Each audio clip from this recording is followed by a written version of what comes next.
What's up, guys? We are back out here for another morning hunt. This is only the second morning that I've been hunting besides opening day, so looking forward to seeing what happens. There's like zero wind today, still like 70 degrees, heavy misty fog kind of thing going on. So in the blind right now, a couple birds flying, so anxious to see kind of what we can get today. Stay tuned.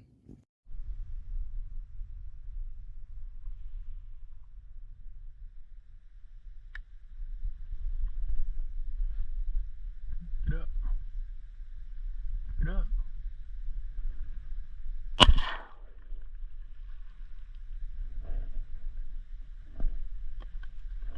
Alright, so now we're working about 30 minutes after shooting light.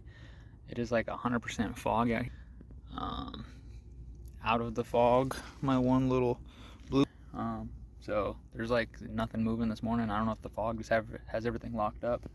I haven't really heard too many shots either. No one's out here around me today.